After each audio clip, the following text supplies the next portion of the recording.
2530 del año 2025, donde participa como juez dirimente el señor juez superior Aguilar Gaitán. Bien. Buenos días, señor relator, señores abogados presentes. El día de hoy se programaba para la vista en la causa en discordia del expediente 2530 del 25. ¿Puede dar cuenta, señor, del expediente los abogados que se han hecho presentes en la presente audiencia? Sí, señor juez dirimente. El expediente 2530 del año 2025, proceso seguido por Delia Milagros Espinosa Valenzuela contra Congreso de la República, proceso de amparo. En representación de la parte demandante se acreditó el doctor Rodolfo Pérez Osores y en representación de la parte demandada el doctor Javier Ramos Espinosa. En el presente caso, los votos se expidieron de la siguiente manera. La señorita juez superior Ruiz Arrieta emite el voto porque se declara improcedente en todos sus extremos la demanda de amparo interpuesta por Delia Milagros Espinosa Valenzuela, con sentido ejecutoria de que sea la presente resolución.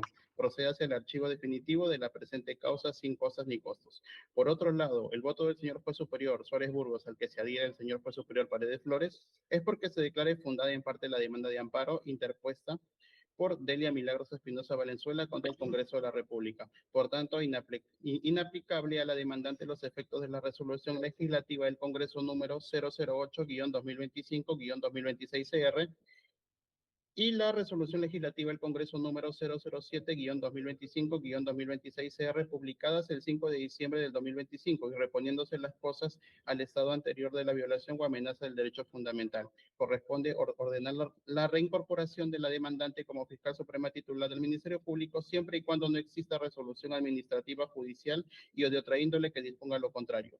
Asimismo, dejar a salvo la potestad del Congreso de la República para que proceda conforme a sus atribuciones constitucionales con relación a los actos que se le fueron imputados a la demandante como infracción constitucional y la presunta comisión de delitos de función, garantizándole el irrestricto respeto a sus derechos fundamentales. Como se señaló, señor juez dirimente, en representación de la parte demandante se acreditó el doctor Rodolfo Pérez Osores y en representación de la parte demandada el doctor Javier Ramos Espinosa. Señores abogados, se le concede 5 minutos para que señalen lo pertinente. Bien. Buenos días, doctor Rodolfo Pérez. Puede ser usted la palabra por el término que se le ha concedido, atendiendo al contenido de los votos, ¿no? Para no repetir todo el proceso otra vez, ¿no? Puede hacer usted la palabra. Muy buenas tardes, señor doctor Aguilar Gaitán. Muy buenas tardes a mi colega que ejerce la defensa del Congreso. El caso es muy puntual y es muy sencillo. Es la primera vez que en la historia del Perú se inhabilita y se hace causa penal contra una fiscal de la Nación en ejercicio a través de un proceso que ha sido con hechos inventados y vulnerando las reglas del debido proceso. Ello ha sido recogido por los dos votos en mayoría, señalando que hay una vulneración del derecho a la debida motivación y el derecho a la igualdad y a la no discriminación. Nosotros nos adherimos porque además es, de alguna manera, las vulneraciones más explícitas y evidentes que hemos presentado en nuestra demanda de amparo. Está claro que el derecho a la motivación en juicios políticos ha sido definido por el Tribunal Constitucional de que hay una obligación de parte del Parlamento de hacer una motivación prolija, que conecte los hechos con la infracción constitucional y que desarrolle las pruebas y además desarrolle la sanción que está imponiendo. Nada de eso ocurre en el presente caso.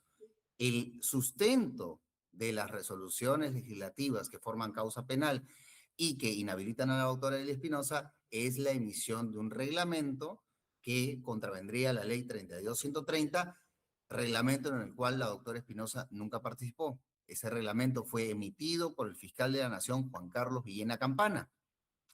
Además, el Congreso señala de que se aprobó o se conoció en una Junta de Fiscales Supremos. Se ha presentado la información donde se demuestra que esa Junta de Fiscales Supremos, donde se conoció el reglamento, nunca se realizó.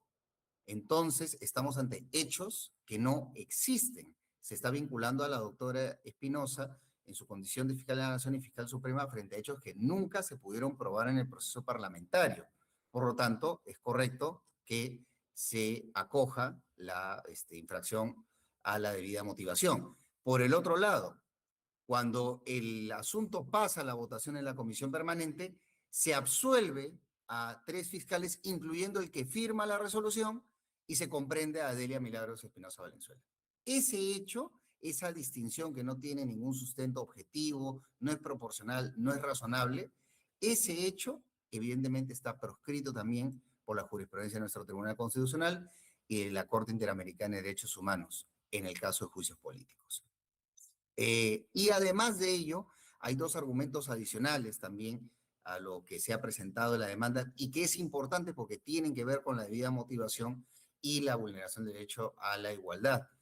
Este caso, derivado del juicio político y del antejuicio, ya se ha discutido en sede penal, la audiencia ha sido la semana pasada y el fiscal a cargo ha señalado que la doctora Delia Milagros Espinosa Valenzuela no participó en la elaboración del reglamento, que es materia de controversia de este procedimiento parlamentario.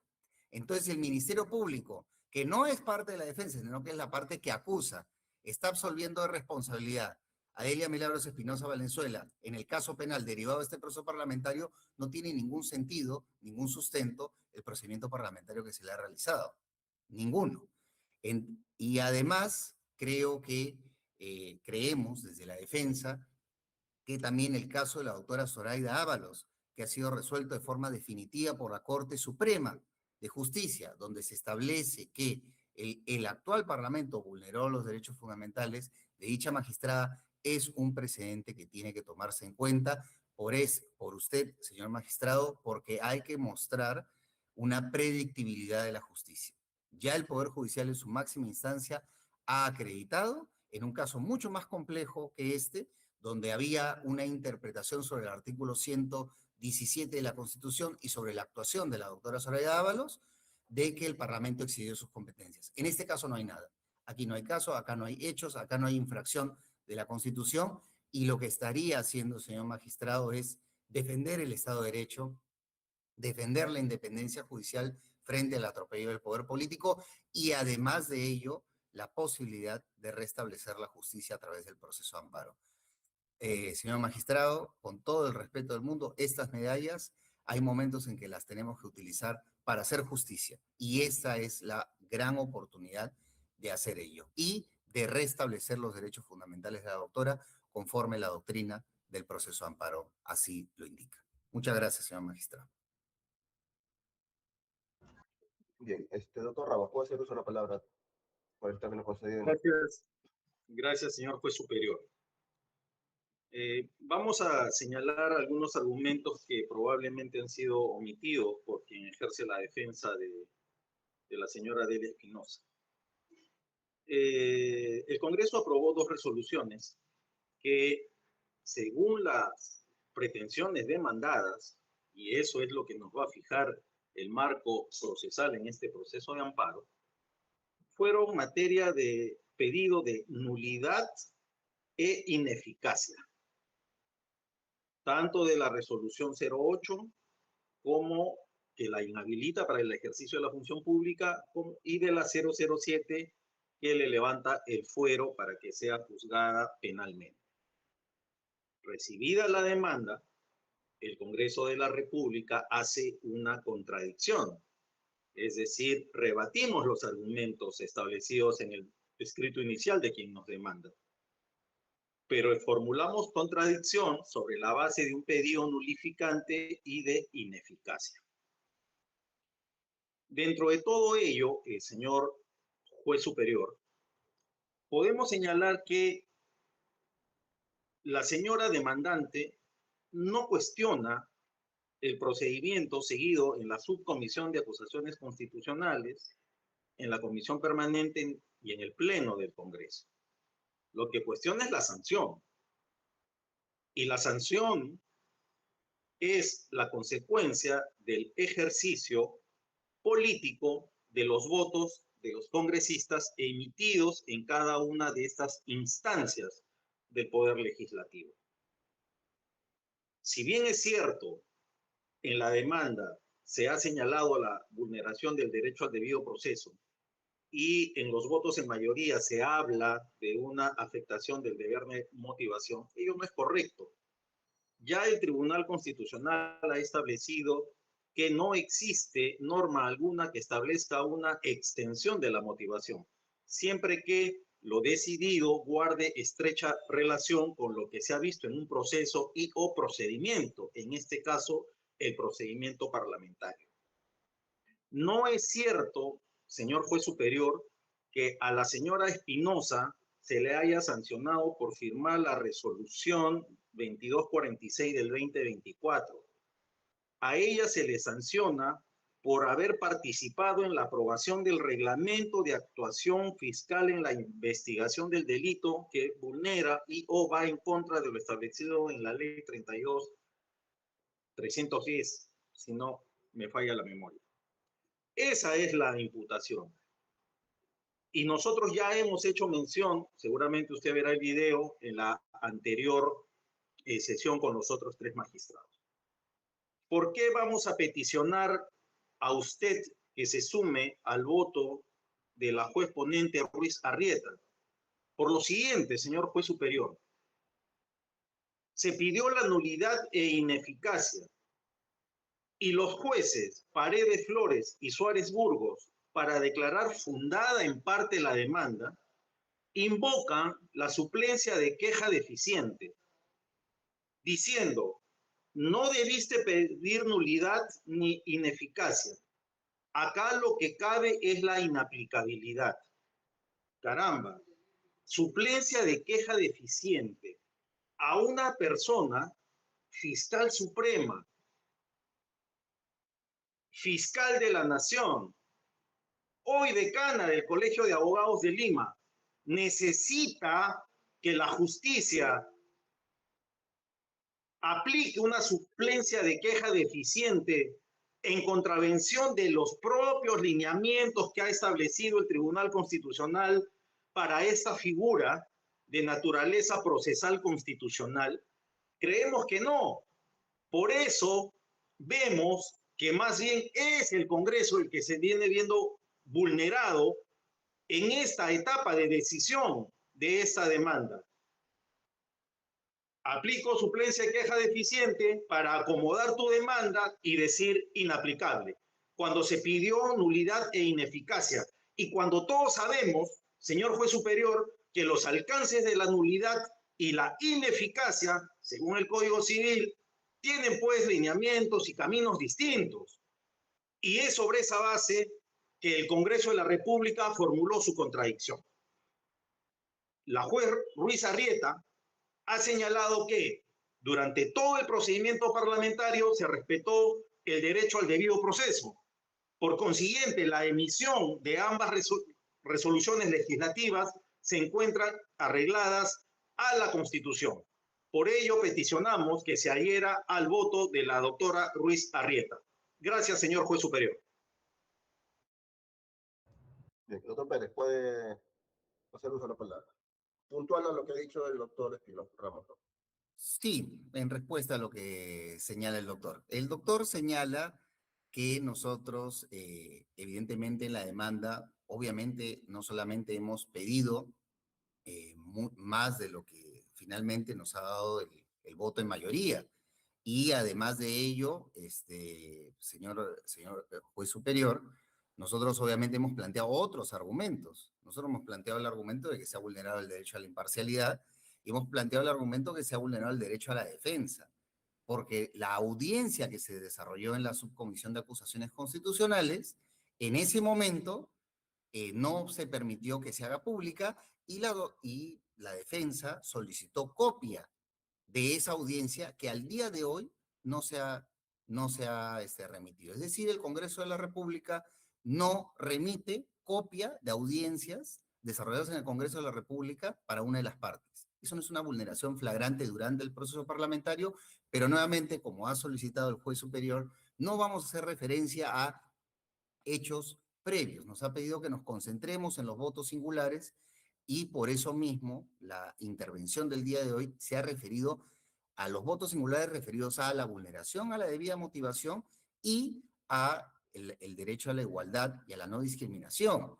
Particularmente en el tema de la motivación, estamos hablando del informe final que sirve de sustento para la acusación constitucional y para la resolución legislativa que inhabilita a la doctora Delia Espinosa y que forma causa penal. Ese informe final fue aprobado en la Subcomisión de Acusaciones Constitucionales. Por supuesto que estamos haciendo referencia a los actos producidos en la Subcomisión de Acusaciones Constitucionales. Evidentemente estamos cuestionando todo el procedimiento parlamentario. En el caso puntual, nuevamente, ¿por qué cuestionamos la motivación?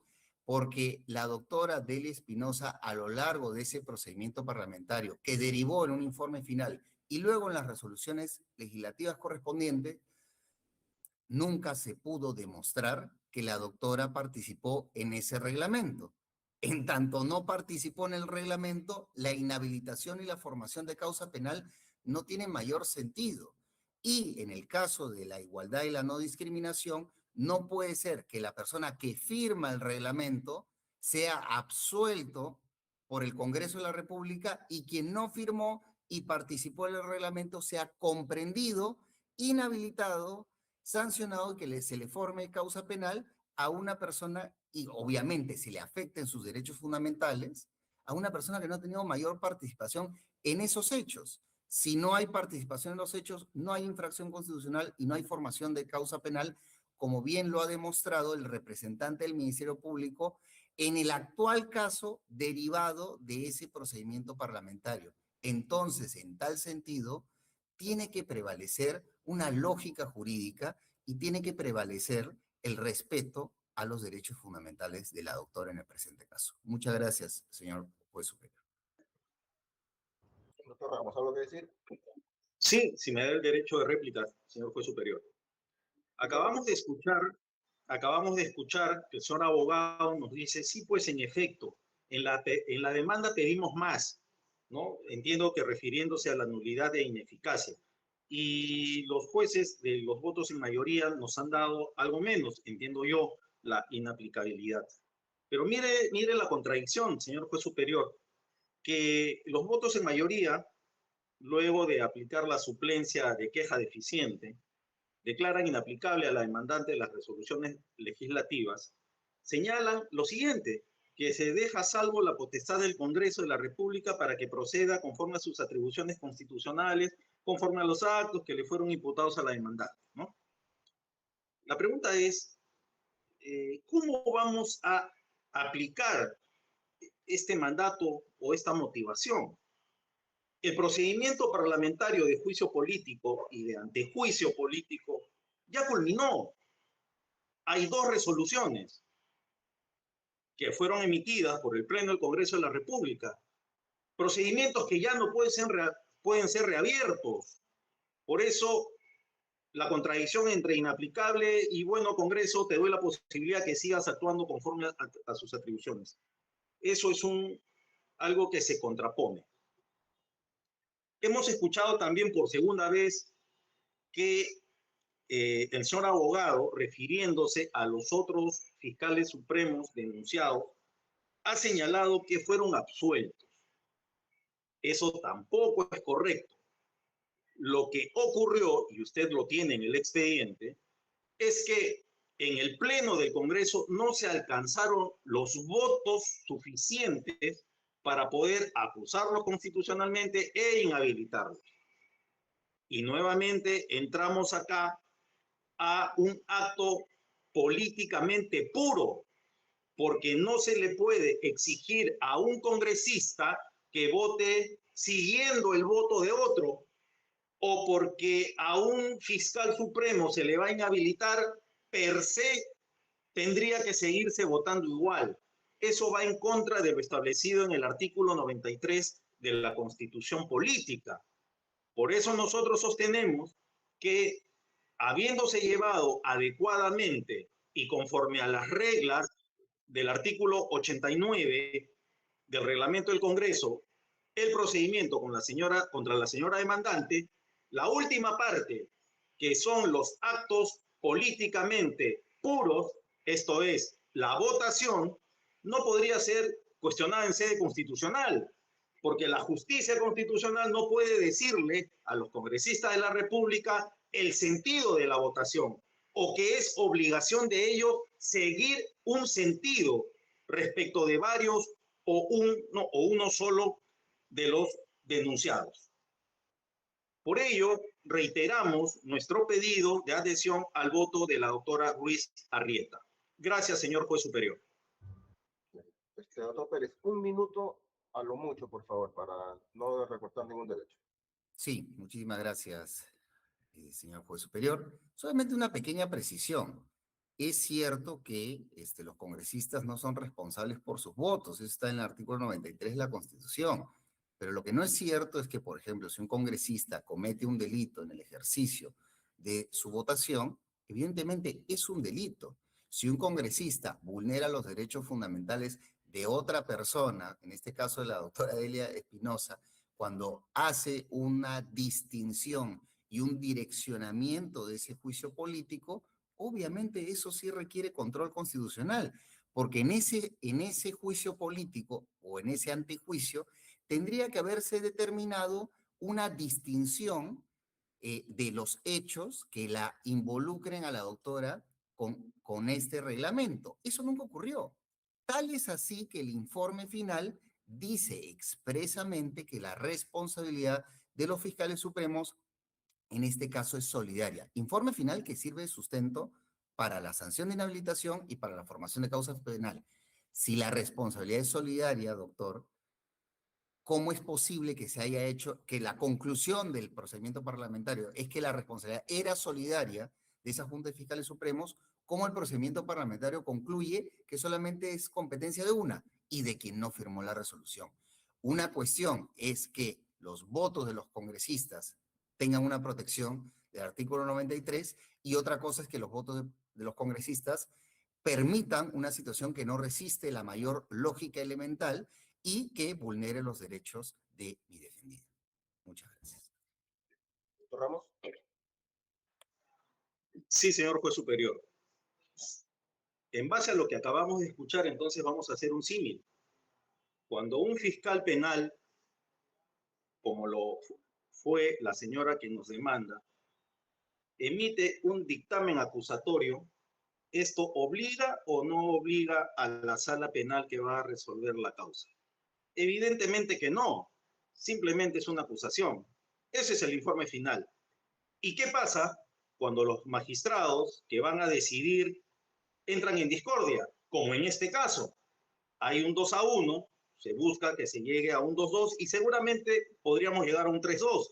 Vamos a decir que los votos que no alcanzan la mayoría vulneran la Constitución, vulneran los derechos constitucionales. No, señor magistrado. Lo mismo ocurre cuando el informe final es llevado al Pleno. Hay congresistas que van a votar a favor del informe final y hay otros que no. Es una cuestión de votos, pero ¿sobre la base de qué? De la discusión de los congresistas en el Pleno, que es donde cada uno de ellos está motivando su decisión. No simplemente es levantar la mano. Eso sería todo, señor juez superior. Bien, solo un par de preguntas.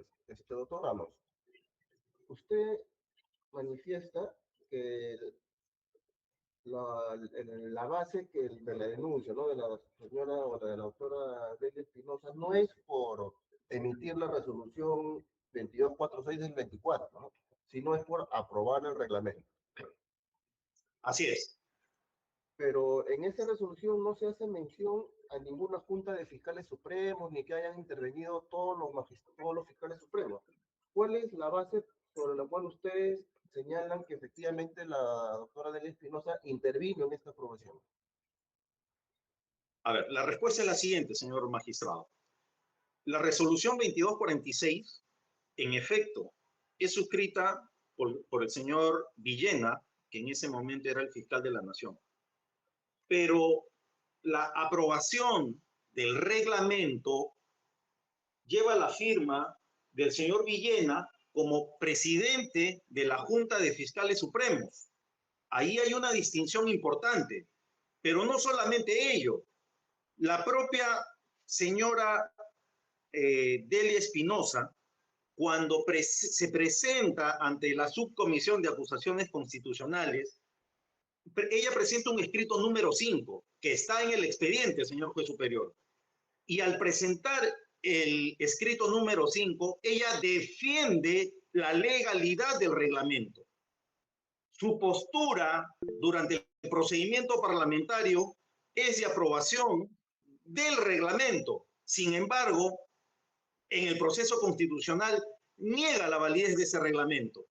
Entonces hay un contrasentido en su actuación parlamentaria y su actuación en este proceso constitucional. Doctor Pérez, disculpe, ya estamos en expresión de preguntas, ya si no acabamos nunca con el debate. Y una última pregunta, doctor Ramos. Es cierto que la justicia constitucional no puede, pues, interferir en el sentido de la votación de los congresistas, ¿no? Sería absurdo. Pero en el presente caso, no solamente estaba acusada o no solamente estaba en cuestión la situación de la doctora Delia Espinosa, sino de otros magistrados, otros fiscales supremos también. Y según el informe, todos estaban siendo acusados por los mismos hechos, por idéntica situación. Entonces, si bien es cierto, no podemos interferir en el sentido de la votación parlamentaria, ¿no sería necesario una justificación por qué contra unos sí y contra otros no se aprueba este informe o esta acusación? ¿O no es necesario que en la resolución que inhabilita a la doctora Espinosa se expongan estas razones? Señor juez superior,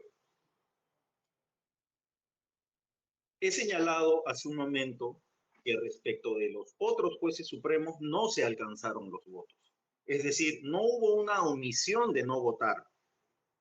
Se votó, no se alcanzó los votos. El sustento de cada voto está en la intervención de cada congresista en el Pleno del Congreso. Y la resolución legislativa se remite a lo actuado ese día en el Pleno del Congreso. Por eso usted tiene todo un dossier en el expediente respecto de lo que llevó a cabo dentro del procedimiento parlamentario. No solamente de la votación, sino de toda la documentación presentada por los fiscales denunciados y de las actuaciones en cada una de las sesiones. Evidentemente, así como en una sentencia no se relata desde que la persona hace su cola y presenta la demanda en una ventanilla del Poder Judicial, simplemente las valoraciones de los medios probatorios esenciales, igualmente en la resolución legislativa ocurre lo mismo. Por mi parte, eso es todo. Entonces damos por concluida la presente audiencia. Se han escuchado los informes y la causa quedaría pendiente de emitir el voto. Bien. Todo de mi parte. Señor relator. Señor juez dirimente, con ello se da por concluido el aviso en causa en discordia señalado para el día de hoy, 12 de mayo del año 2026. Bien. Buenas tardes ya. Y la audiencia termina. Buenas tardes.